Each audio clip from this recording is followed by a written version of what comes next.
Well, I offered what I thought was a significant compromise, both on the tax and on the spending, and it's been essentially rejected, the spending. The tax, they've told me they're going to send the same bill with maybe some education funding, which we haven't seen, so I don't really know the details, but it doesn't sound as though it's much, if any of it, is new money. So we'll see, we'll get that language, I'm told, shortly, and then we'll have a chance to review it. And I'm not going to comment on it because I only know in very general terms what it is. But the budget bill, we pointed out 116 items. We wrote, our staff commissioners wrote 125 letters and spelled out what we could accept, what we couldn't. First of all, there shouldn't be any policy in those bills anyway. It should be about the budget. And in all the conversations we've had the last couple of days, we've not spent one word talking about the budget in the budget bill. It's all about policy. And, they could say that they're negotiating or offering a compromise. Negotiations don't occur when one side sends the other what it is they want to give up and what they want to keep, and then expects the other side to agree to that. That's not a negotiation. But now they say they're out of time, which they are. So I think the chances of a budget bill are extremely slim, which is why I've asked them repeatedly to put the school safety money in a separate bill, send it to me that I can sign. And they, again, tonight refused to do that. And it's just, said to them, really, it's a tragedy that they're going to hold that money hostage to a lot of this other garbage in that bill. It's going to make it impossible for me to sign.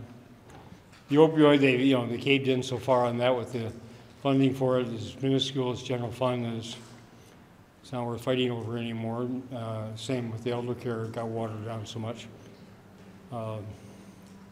Although they gave assurances a couple weeks ago, they come separately, but I've learned those assurances don't count for anything. And anything else? Questions? Governor, they sort of made it sound as though you're going to allow a few policies to sort of get by the goalie. It doesn't sound like that's what you're saying at all at this point. Well, if they want to identify which ones they want, but most of the ones that are on the list that they sent back are still objectionable. Or serious overreaching on part of legislative encroachment on executive branch, trying to abrogate rulemaking procedures and cutting agency budgets, which I said from the very beginning was unacceptable. And we could go through the details if you want to spend the next couple hours going through 20. What is it? How many remain? 60. How many items remain from our 116? They took care of 71, and we had 117 on the list before the HHS article came out. So to be clear, the budget bill as it stands won't pass. Go past you. I won't sign it. No. You won't sign it. You'll veto it. Yes, I have to veto it. Well, technically now I got the 14 days, but I won't sign it. Would you, if it's on your desk first thing in the morning, would you veto it right away? I don't have to do that. I haven't had a chance to look at it. After what happened last year, I'm going to have our staff and commissioners look at both the budget bill, if I'm even going to consider signing it, or the tax bill, and every other bill that's now past the 3-day deadline. I'm going to have them look through it with a fine-tooth comb. So I don't think I'll take the whole 2 weeks, but I'll take whatever time I need to satisfy myself that we finally know, which we've been spending all week and time before that as well, trying to find out what is in these bills, trying to get the language, trying to get the numbers. And as I said, it's a budget bill. We had not one word of discussion about the budget. It's really a perversion of what that bill is supposed to be about. They have policy committees, energy policy, education policy. They separate out the policy from the finance. And the policy committee should be developing policy bills, and we can negotiate those, talk about them, see what we can work out. The budget bill is about its budget. And as I say, they totally perverted that this time. Have you raised the number of objectionable items now that you've got the HHS articles? Has it increased? Yes. Yes. It's increased. Do you know by how much? No, No, we haven't seen final language. Governor, what do you make of this scenario that the Republicans laid out on how to get that money to schools, taking it from the trust lands and all these other accounts? Again, we haven't seen the language. It's a little late, you know, in this process not to be getting language, words in writing, so you actually know what they're proposing. But it sounds like on the ability to use the staff development and on the community education money, it's not new money. They're just saying to schools, you know, you can rob from this account, put it over here. That's not new money. That's not what I've been talking about. And once again, I say again, you know, they're going to send a tax bill that's got $200 million of tax exemption for multinational corporations repatriating in a foreign province. And then they say there's not enough money to do what I'm asking to do for emergency school aid. It's shameful. Governor, again, it sounds to me like you're giving out the warning signs that there's a strong possibility that there may not be a tax bill or a spending bill that you will sign. That's right. Are you holding out any hope for the bonding bill? Well, that one's over my pay grade. Well, I did finally receive a spreadsheet from the Senate Republicans about 6 o'clock tonight, and I indicated to Senator Gazelka in that room that Senator Pappas and I, my lead on bonding, would review that and would send back to them sometime later tonight or early in the morning provisions that Senate Democrats need added into the bill in order for it to guarantee passage.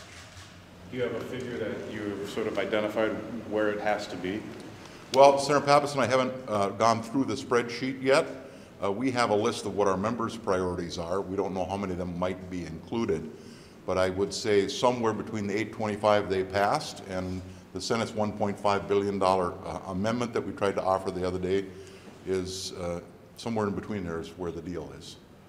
How high on that list is St. Paul's River Center parking ramp? Well, I believe in that spreadsheet. That was one of the things I looked for because the Senate had $4 or $5 million for initial engineering and probably some demolition. I believe that's what's in their proposal. So Senator Pappas and I need to discuss whether we could fit the balance that's needed into a final bill. But it's a big project, and it's always been difficult to fit into a bill of, that's why it didn't fit into an $825 million bill. It's too big, and the bonding bill's going to have to get significantly bigger, probably north of $1 billion to fit that project in. Governor, there's a constitutional mandate to fund inmate health care, and I know that's not a sexy topic. The public doesn't really want to think about prisoners very much, but if the supplemental budget bill doesn't pass, that second year of funding has to come somewhere from within the existing budget of the department. Is that acceptable to you? Well, I put money in my supplemental that would fund that, and you know, the next year's legislature and new governor are going to have to deal with some leftovers, which I regret because I wanted to leave it clean and wrapped up, but it's not going to be feasible. So you know, they'll have to deal with that. And I mean, it's the same as you said. It's a federal requirement. It's a moral requirement. It's expensive, but that's why I put it in my supplemental. It's a constitutional requirement. Okay, well, that goes almost as high as moral. Governor, have you decided what to do with the protest bill yet? You gonna sign it or veto it? I'm gonna veto it. I said that from the beginning, over a year ago, that in terms of the highways and the freeways and the airport access, I would support tougher penalty there, but we'll share the letter with you. I just completed the letter. I just literally vetoed it 20 minutes before this, our meeting. And the transit part is just too vague, and even existing language in the statute is too vague. It says if it tends to. So if you're talking about these kind of penalties that they want to increase, it's got to be much more specific and explicit than that. And furthermore, you know, there are other acts such as domestic assault, such as assault itself, such as DUI, which are classified as offenses the same as now blocking the highways and like, which are also violent crimes, crimes against victims. So I think it fits within that general category, and if there are additional acts committed, such as assaulting a police officer, that is a more severe crime, as it should be. It's a gross misdemeanor. So the letter explains all that. Does that go for the critical infrastructure bill too, which I think is also traveling separately? I think that's is that traveling separate? It is, you'll receive it in the next couple days. Oh, that one. So first of all, I vetoed the bill that said Enbridge could do whatever they want. And I'd have to look at the language of this one, but I mean, you know, I'm going to withhold comment until the PUC acts because I don't want to abrogate their responsibility, and that's the whole reason I vetoed the Enbridge bill. It's just an unconscionable abrogation of what's the PUC's responsibility, which has been in existence for decades, which has served the state so well and made these kind of very difficult, controversial decisions after careful thought, evaluation. For them to just go up there and just slam dunk a bill that says we're going to wipe that out and let Enbridge do whatever they want. I mean, even Enbridge wasn't asking for that bill. It's just a political pandering to whomever, and it's shameful. Are you going to stick around tonight? Is it anything else for you to do?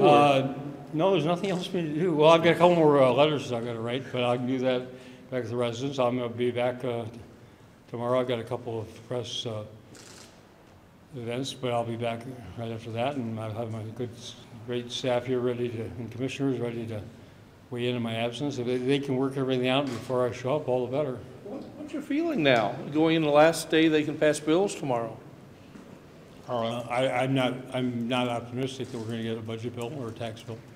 I'm not optimistic I'm going to get the education funding. I think this session has been a shambles, and I think the failure to even manage the final weeks and days has been the worst I've ever seen. And the abrogation of executive prerogatives by the legislative branch without any forethought is the worst I've ever seen. And the unwillingness to fund schools who need the money is the worst I've ever seen. Thanks, everyone. Thanks.